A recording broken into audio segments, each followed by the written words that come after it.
et de vos visages, de la France du travail, de la France du mérite. À travers vous, en cette terre de labour et de labeur, de charbon et de coron, de courage et de tissage, je voudrais m'adresser aujourd'hui à la France du travail, lui donner enfin l'espérance qu'elle attend. Nous avons besoin, plus que jamais, de rendre au travail son sens, son salaire et sa valeur.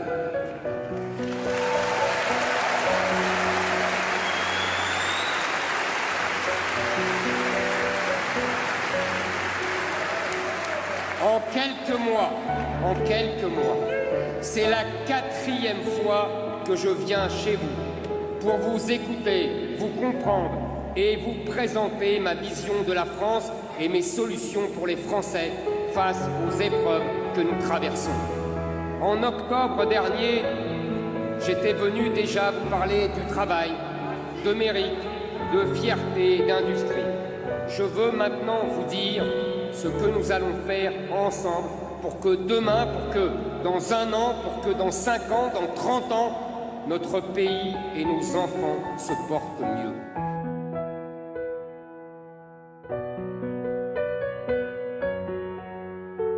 Oui, longtemps, le Nord fut cette terre où l'assimilation permettait une véritable intégration, un véritable vivre ensemble, où tous, quelles que soient ses origines, se retrouvaient dans le même amour de la France, de son histoire, de ses mœurs, de sa sociabilité, où la culture ouvrière, socialiste, se mêlait à l'amour d'une patrie qui leur permettait de vivre décemment et d'élever leurs enfants dans la paix et la dignité.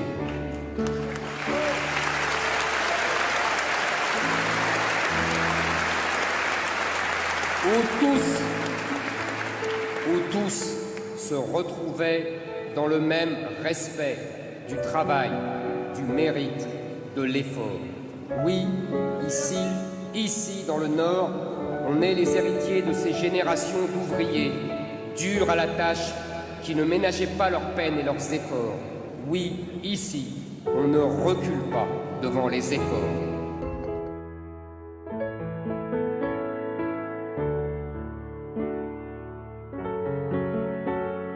N'en déplaise aux partisans de la lutte des classes, notre capitale, c'est le travail, et le travail, notre capitale. Ensemble, inséparables, non délocalisables, face à la folle lutte des classes et l'injuste loi de la jungle, je serai le président de la réconciliation des classes, le président qui réunira l'entrepreneur et le travailleur.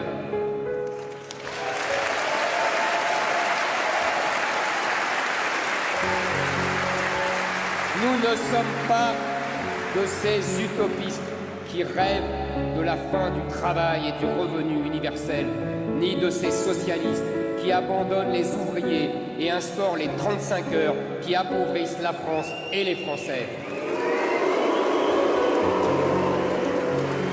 Et Emmanuel Macron, qui s'est présenté comme l'homme du progrès et qui n'a rien fait progresser notre pays. Vous savez mieux que personne ici quels sont les ravages d'une société où le travail est méprisé, où les travailleurs sont remplacés au nom de la mondialisation heureuse et de l'immigration, où l'assistanat paye mieux que l'artisanat, où les usines ferment quand les parachutes dorés s'ouvrent. De tout cela, nous allons parler ensemble aujourd'hui. Alors, pour aborder des sujets aussi importants pour l'avenir de notre nation, pour le quotidien de chacun d'entre nous, je suis heureux de vous voir aussi nombreux. 8000 personnes, mes amis.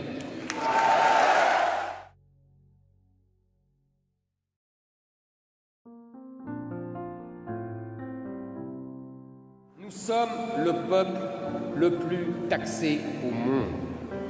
Oui, il faut se le répéter sans cesse, mes amis, matin, midi et soir, car on a du mal à y croire.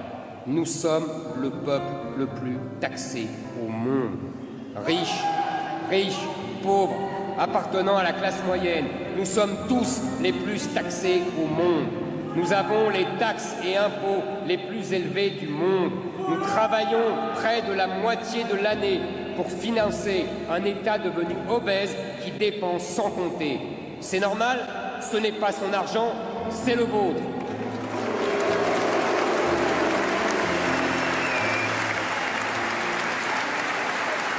Vous le prendre ne lui fait aucun mal, le dépenser encore moins. Il est tellement facile de dépenser l'argent des autres. Le pouvoir d'achat, c'est ce qui vous reste quand vous cessez de payer pour l'aide médicale d'État des étrangers, quand vous cessez de payer pour que des fraudeurs touchent des allocations qu'ils ne devraient pas toucher, quand vous cessez de financer les places de prison pour 15 000 étrangers, c'est quand vous avez déjà donné la moitié de votre paye pour des dépenses folles, pour que des terroristes profitent du RSA ou du chômage pour financer un énième plan banlieue. Le pouvoir d'achat, c'est ce qui vous reste quand vous cessez de subventionner des milliers d'associations de gauche qui ne cessent d'attaquer l'État et rêvent de détruire la liberté d'expression dans notre pays. C'est quand vous cessez de payer pour des usines à gaz technocratiques, pour un millefeuille administratif toujours plus épais, pour des administrations devenues absurdes quand elles ne rendent plus de services publics.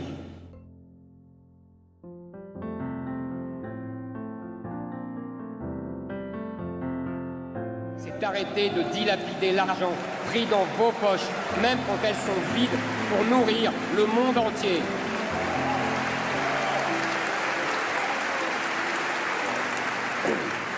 Dès notre arrivée au pouvoir, nous allons cesser de prendre aux Français les milliards d'euros consacrés chaque année à l'accueil et à l'entretien des millions d'étrangers qui vivent sur notre sol.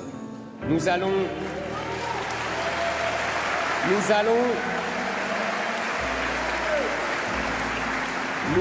retrouver notre modèle social pour qu'il redevienne véritablement français. Car notre modèle social n'est plus capable de lutter contre la misère parce que tout le tiers-monde vient en profiter. Notre modèle social laisse des familles à l'abandon et pénalise nos entreprises pendant qu'il nourrit des islamistes. Notre modèle social étrangle les classes moyennes, abandonne les catégories populaires tandis qu'il arrose les cités. Chaque année, les demandeurs d'asile coûtent 1,3 milliard d'euros aux Français, soit près de 830 euros par mois pour chacun d'entre eux. C'est plus que la retraite de tant de nos agriculteurs qui ont trimé toute leur vie pour nourrir notre pays.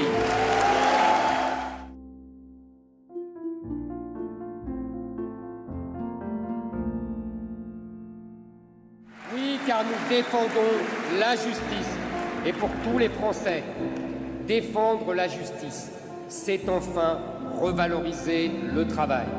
Car à la fin des fins, votre pouvoir d'achat, c'est le fruit de votre travail. Quand on vous laisse vivre de votre travail, quand l'État cesse de vous prendre ce que vous avez gagné, quand votre patron peut vous rémunérer à la hauteur des efforts que vous avez fournis sans se demander si la moitié partira dans les caisses de l'État. Car à la fin des fins, oui, votre pouvoir d'achat à la fin du mois, c'est celui que vous avez mérité pour 4 semaines d'efforts et parfois de sacrifices, pour 30 jours de rigueur et de sérieux. Alors oui, nous voulons que le travail paye. Ce n'est que justice. Oui, nous voulons que le travail paye mieux. Mieux que les revenus de l'assistanat. Ce n'est que justice. Nous voulons qu'il paye, et nous voulons qu'il paye tout de suite. Et pas après je ne sais quel mécanisme de redistribution qui consiste à vous prendre l'argent que vous avez tout de suite pour vous le rendre si vous cochez des bonnes cases. Car pour nous, il n'y a pas de honte à vouloir bien gagner sa vie, à subvenir aux besoins de sa famille. Oui, travailler plus pour gagner plus était un excellent principe. Et oui, l'exonération de charges et la défiscalisation des heures supplémentaires était une excellente idée.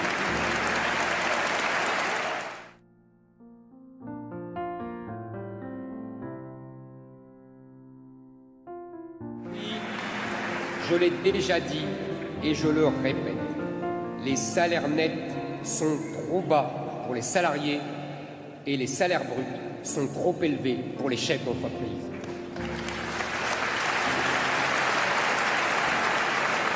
Il nous faut trouver tous les moyens de résoudre cette équation. Augmenter les revenus nets du salarié sans faire exploser le salaire brut. Enrichir le travailleur sans appauvrir l'entreprise. Et pour cela, mes amis, je vais vous annoncer une nouvelle mesure. C'est une mesure simple et pourtant, je crois que c'est une révolution. C'est une mesure qui va enfin permettre aux travailleurs de voir son travail valorisé. C'est une mesure qui mettra fin au scandale des salaires trop bas sur lesquels pèsent des charges trop lourdes. Les impôts, les taxes, les URSSAF brident le travail, désespèrent les entrepreneurs et découragent les travailleurs. Je propose donc la prime zéro charge pour zéro URSSAF pour augmenter votre revenu. Ainsi, tout patron pourra accorder une prime chaque année sans aucune taxe, ni aucune charge, ni patronale, ni salariale. Cette prime pourra représenter jusqu'à 3 mois de salaire net, 13e, 14e, 15e mois, sans charge.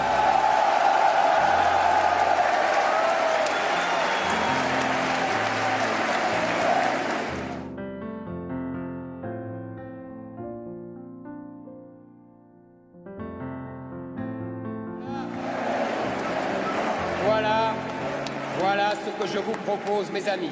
Zéro taxe, zéro URSSAF pour toute prime augmentant le revenu des salariés. Tout patron pourra récompenser celui qui travaille, celui qui fait des efforts. Et vous verrez, les salariés voudront alors travailler davantage pour recevoir cette nouvelle prime zéro charge. C'est donc une mesure qui permettra de mieux récompenser le mérite et de lutter contre les arrêts maladie et l'absentéisme de complaisance qui coûtent jusqu'à 100 milliards d'euros chaque année.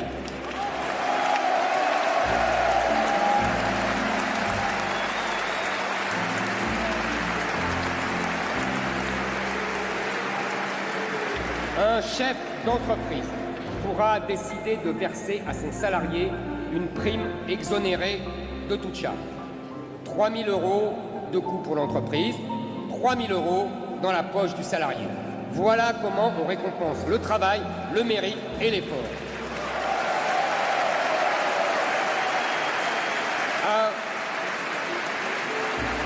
À vous, les chefs d'entreprise, voilà comment je vous permettrai d'augmenter les rémunérations. À vous, les cadres, les employés, les ouvriers, les salariés, voilà comment vous augmenterez votre pouvoir d'achat. Je vous l'ai dit, je ne suis pas comme ces politiciens dogmatiques qui défont systématiquement ce que leurs prédécesseurs ont fait. Si la prime Macron, sans charge ni impôt, votée pendant le Covid a été une bonne chose, pourquoi la limiter à ce point? Pourquoi limiter cette prime à 1 000 € pour la plupart des entreprises? Je ne veux plus que l'URSSAF dissuade les patrons d'augmenter les salaires ou de verser une prime. Comment valoriser le mérite?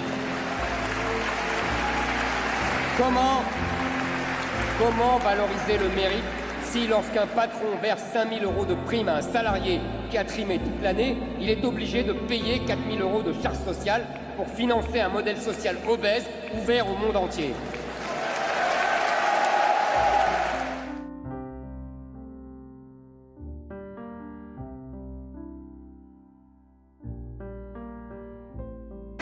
Oui, nous sommes convaincus que la France a un destin, que les Français ont un destin. Son peuple qui est là depuis 1000 ans et qui a envie d'être là encore 1000 ans. Alors notre devoir, mes amis, c'est de préserver, de cultiver, de transmettre de préserver notre héritage, de cultiver notre art de vivre, de transmettre notre civilisation. Et pour cela, nous allons avoir besoin de nos entreprises, qu'elles soient prêtes à produire, à innover, pour partir à la conquête du monde. Nous allons avoir besoin de Français qui vivent bien de leur travail et qui n'ont plus l'angoisse des fins de mois. Nous voulons redevenir ce peuple solide, robuste, fier et plein de confiance en lui. De confiance en son travail, de confiance dans son génie. Oui, je veux insuffler à la France cet esprit de reconquête. Nous avons un pays à reconquérir, nous avons une économie à reconquérir. Rien ni personne ne nous fera mépriser notre pays, son économie, ses travailleurs et le fruit de leurs efforts. Rien ni personne ne nous fera oublier que nous sommes nés dans la prospérité, qu'elle a éclairé notre passé et qu'elle nous attend dans l'avenir. Rien ni personne ne nous fera abandonner nos parents, nos enfants, nos envies, nos ambitions, nos projets. Rien ni personne ne nous empêchera de vivre chez nous et pour nous. Ils ne nous déclasseront pas, ils ne nous soumettront pas, ils ne nous remplaceront pas. Il faudra nous arracher le cœur et ils n'y arriveront pas. Parce que le courage, parce que le courage, c'est nous. Le panache, c'est nous. Le travail, le drapeau qui flotte au vent de l'histoire, c'est nous. La nation qui baisse pas les yeux, c'est nous. La terre qui refuse de se soumettre, le peuple fier qui n'a plus peur, c'est nous. La reconquête, c'est nous. Vive notre intelligence, vive notre travail, vive notre grandeur, vive tous ceux que nous aimons, vive tous ceux que nous créons, vive la République et surtout, vive la France!